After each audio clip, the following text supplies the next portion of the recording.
I believe that Spotify's endgame is to make podcast ads optional, and that this will cause publishers to completely rethink the way that they create and structure audio content, effectively transforming podcasts much in the way that Netflix altered the flow of television content by removing built-in ad breaks.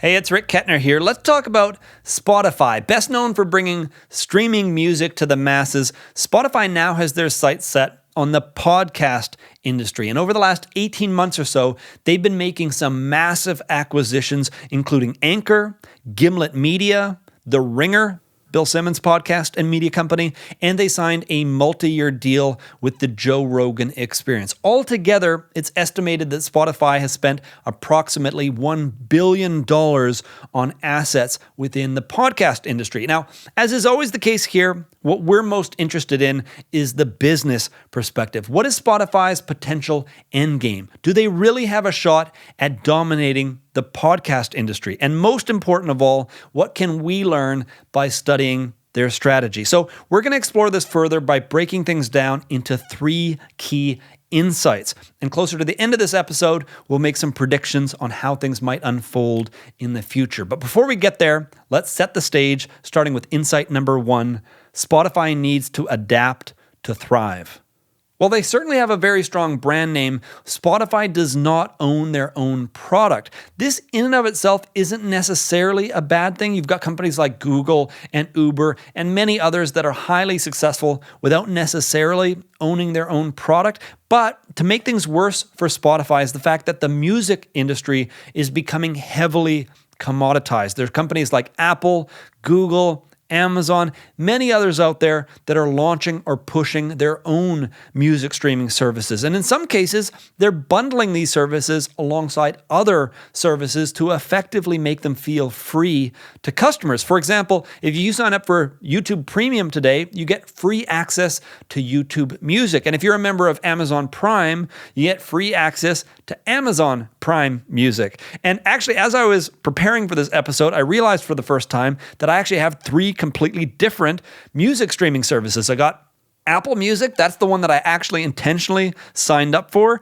Then, because I am a member of YouTube Premium, I got free access to Google Music, or now YouTube Music. And as a member of Amazon Prime, I do have access to Amazon Prime Music. So this industry, for this reason, many others, is becoming heavily commoditized. And so Spotify, while they certainly have a lot of loyal customers out there, people that absolutely love them, they've built their music collection with Spotify. Many people love the free tier. If Spotify wants to continue to not only survive, but to actually continue to grow and thrive, well, they need to find ways to take their business to the next level. Now, there are a few different options for pursuing this. They could look at creating original or exclusive content. I think they've dabbled with that in the past when it comes to trying to lock down exclusive deals with musicians. The other option they have is to look for new and interesting ways to add completely original value, much like some of these other businesses are doing with bundling. Now, when it comes to adding value, 2 of my favorite strategies come straight out of Blue Ocean Strategy by W. Chan Kim and Renee Maborn. The first strategy is to look at what customers do before, during, and after they use your product or service, whatever it might be. You want to study what kinds of things customers do before, during, and after using your product to get a sense of what kinds of things pair well with whatever it is that you're offering. The second strategy is to look across alternatives, other ways that customers could solve the same underlying need. Now, I'm not talking about competitors here, not talking about Spotify versus Apple Music. I'm talking about completely different ways, different kinds of products that solve the same underlying needs. So for example, Netflix might be a solution people turn to when it comes to boredom or needing an escape from work or life or something else. And likewise, a video game like Fortnite might serve that exact same purpose, even though it would not be considered a direct competitor to Netflix. So these are the kinds of things that you want to be exploring when it comes to finding ways to add value to whatever it is that you're doing. Now, a great example of these 2 ideas being applied would be VIP theaters, something that we have here in Canada. You might have something similar, perhaps under a different name, but this is a theater company that looked around at other theaters. They wanted to separate themselves, to differentiate themselves in the marketplace. So they started to explore what are the kinds of things people do before, during, or after they come and watch a movie? And of course, one of the more obvious answers would be they go out for dinner. Many people go out for dinner and then they go see a movie. This is a very traditional date night experience. And unique to this situation, this doesn't always apply, but going out for dinner is also an alternative to going out for a movie. It's an alternative date night experience. You can pair them together, or they can be different options you might consider when you're looking to go out for a date or a night out, some way to relax with a date or with a spouse. So they looked at this and said, well, what if we merge these two experiences together? What if we take the best of both of these worlds and create one new experience? And so they combine these, so where you can go to a VIP theater, you and your date can sit down in large, comfortable seats with pull-out trays. You get a menu. You can order restaurant-quality food and wine to be delivered to your seat. It's an adult-only atmosphere, so it's a nice date night atmosphere. And like I said, you can order alcohol and things like that. That, of course, wouldn't be available in a normal cinema. And so they've created a better experience by combining things that people traditionally would do together. Now, if Spotify wants to follow a similar strategy, they might consider things like live news, local news, national news, podcasts, audiobooks. These are kinds of things that people might tune into before or after listening to music, or they might treat them as alternatives to listening to music. So if they're on a commute, if they're relaxing at home, if they're getting exercise, these are all things that they might do instead of listening to music, or at least pairing them with listening to music. So those are the kinds of things they might have considered. Now, obviously, we have hindsight here. We know they ended up choosing podcasts. So let's continue to explore this by diving into insight number 2, why Spotify is targeting podcasts.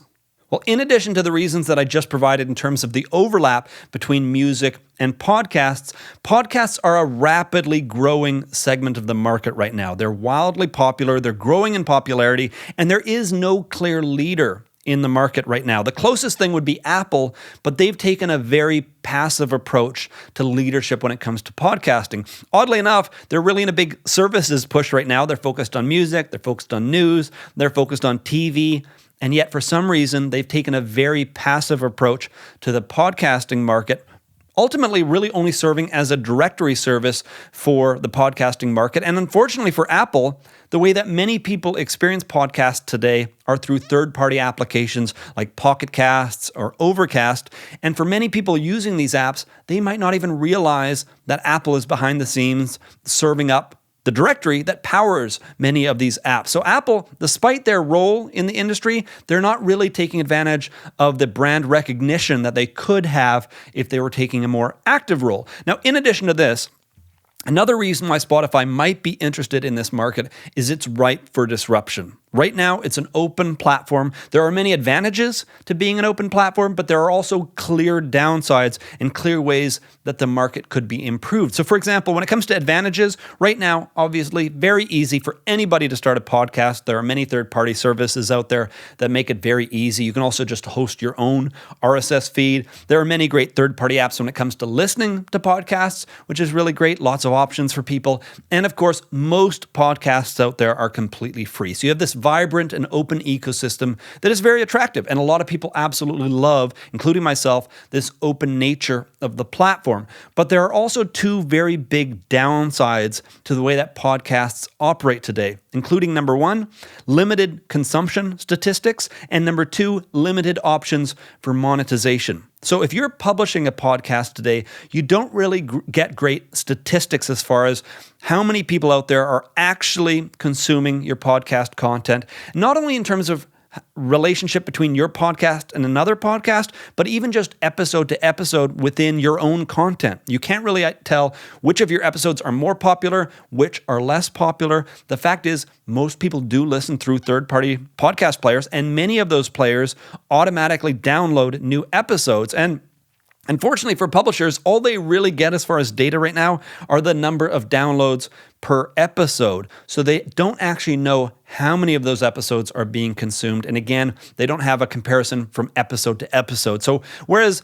closed platforms like YouTube, as someone who publishes on YouTube, I have direct access to not only the total number of views per video, but I can actually dive in and see total watch time or average watch time per video. So I can see not only which content do more people start, but which videos do people consume more of the content within that video. And of course, you don't want to become overly mechanical about which content you focus on and how you create content, but it is very helpful as a publisher to have a better sense of the kind of content that is resonating with your audience. And right now, today with podcasts, this isn't really great. There's not a lot of data out there that publishers can use to figure this stuff out. On the second hand, when it comes to monetization, this is even more of a challenge today.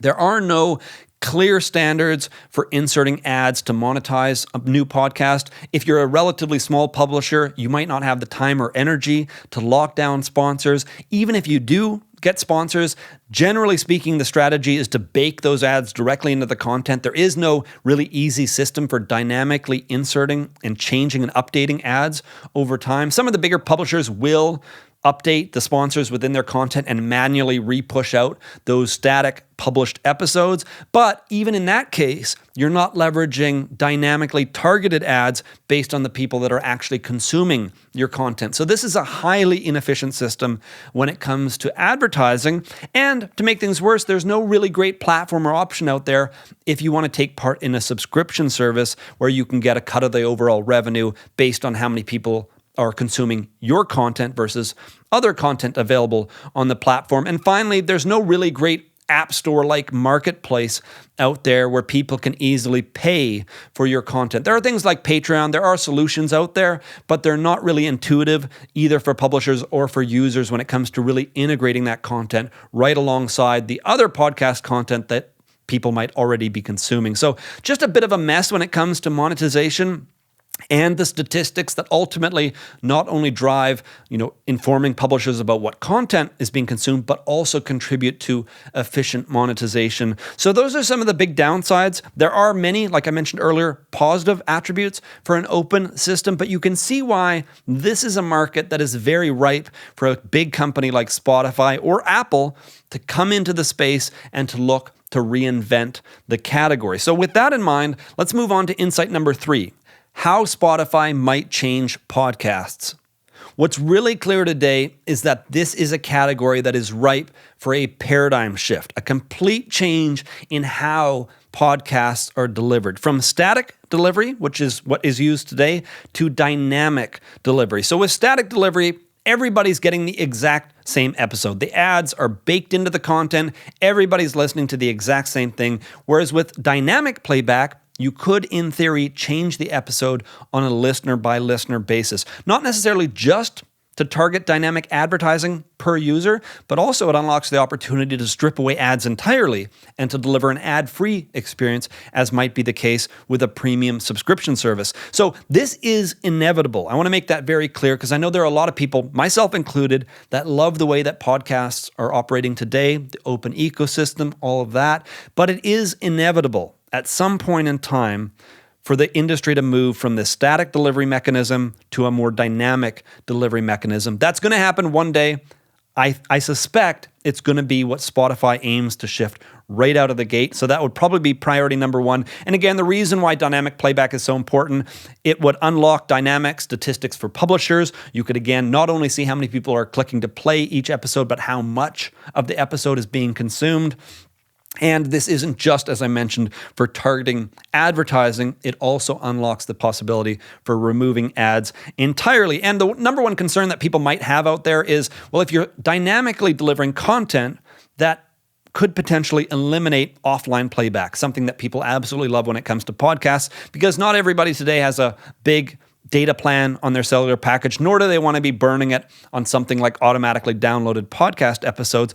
But you can imagine how, very similar to how Spotify Music works today, if you're signed up for the premium option, ads could be stripped out and they would allow for offline access just as they do with music today, because there would be no ads to be dynamically being populated. They would simply allow you to have offline playback for the episode without ads. Now, of course, it's worth noting it's not a given that Spotify will be successful in moving people over to a new system like this. Very difficult. Whenever you're doing something like this, a massive paradigm shift or trying to change the industry in such a significant way, very important to identify the various groups that you need to work with in order to make this transition happen. So as is the case with Spotify, the two biggest groups obviously would be publishers on the one hand and listeners on the other hand. When it comes to publishers, I think this is actually a pretty easy sale. I don't think it's going to be very hard for them to convince publishers to make the switch. Not even the switch so much as just allowing Spotify to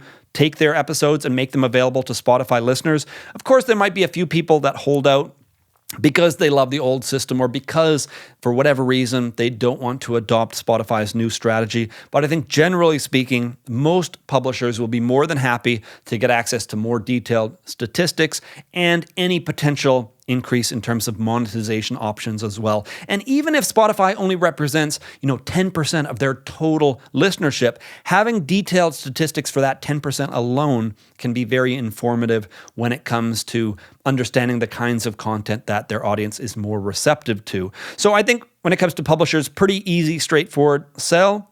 Listeners are a little bit trickier, but obviously Spotify's playbook is already on the table. They're going to do exactly what Netflix and so many of the successful TV plays have done, which is to buy up or to acquire as much exclusive or original content as possible. Hence, some of the big acquisitions that I mentioned at the very beginning of this episode. So Spotify is acquiring all kinds of original content that they will own outright. They're funding original content, and they're locking down exclusives for content that they can't acquire, like the Joe Rogan Experience podcast. And this is a tried and true, proven strategy.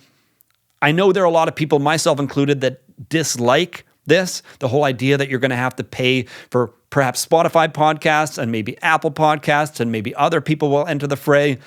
And pretty soon it won't be this open system, and you'll actually have to pay for various services if you want access to that exclusive content. But on the flip side, when you start to pay for content, when you create a vibrant system like this, generally speaking, you're going to get access to a lot more content, just like we've seen in TV today, right? You do have to pay for multiple services if you want to have access to them, but you don't necessarily need to pay for all of them at once.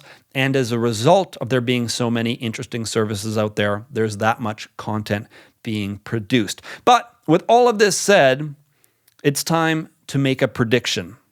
I believe that Spotify's endgame is to make podcast ads optional, and that this will cause publishers to completely rethink the way that they create and structure audio content, effectively transforming podcasts much in the way that Netflix altered the flow of television content by removing built-in ad breaks. So podcast content in the future will almost certainly, first and foremost, be created for an ad-free listening experience. And here are 3 reasons why. Number 1, there's a growing trend towards removing ads in favor of a premium subscription service. Netflix has had huge success with their model. Even YouTube, traditionally driven by advertisements, has made their premium option available for people that would prefer not to see ads. This is a growing trend. It will likely continue to grow in the future. Number 2, Spotify would rather you pay a subscription fee when it comes to music than to listen to ads. This is already their business model, and I see no reason why the same wouldn't be applied to podcasting. And finally, number 3, Apple will almost certainly wake up and get back into the podcast game in a big way. There are already rumors out there that they are working on their own original and exclusive content. They will very likely make a big push in the near future. Apple doesn't like ads. I don't see them moving towards an advertising model. And of course, with their subscription business moving forward, they're very much interested in driving that kind of a model. So even if Spotify, for whatever reason, takes an ad-driven model, I suspect Apple will push the envelope and really push into this subscription direction, and that eventually Spotify will be forced to follow suit. But honestly, I feel like Spotify is going to be the first to move in that direction. I don't think they're going to need to be pushed by Apple. I think they're going to do it on their own. But regardless, this very much seems like the future of podcasting. Now, to be absolutely clear, ads aren't going anywhere. Ads are going to continue to be a thing. The difference here is they won't be baked in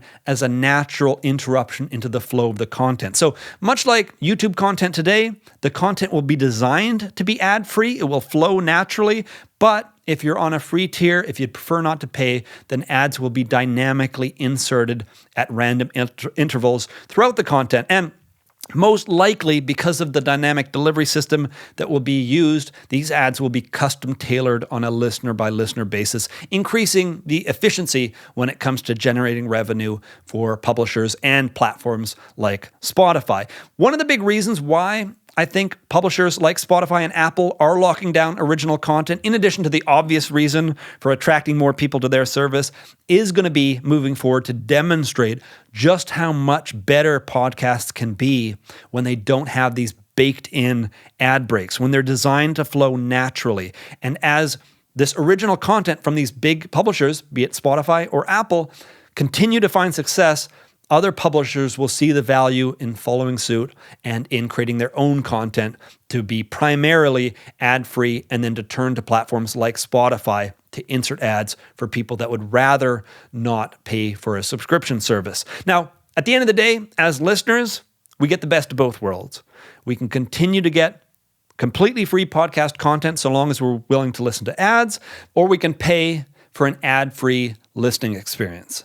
That's it for this episode. If you have any questions or thoughts about anything that we covered here, let me know down in the comment section below. We may follow this up with a Q&A session where we can go into more detail based on the thoughts, comments, and perspectives that may come in. If you're listening to the audio edition, I recommend that you check the link in the show notes. That will take you to the video edition, so you can leave a comment as well for possible inclusion in that Q&A session. If you're interested in more content like this in the future, I recommend that you subscribe or follow my updates on social media so you don't miss out on future episodes. Thank you for tuning in, and I look forward to connecting with you again in a future episode.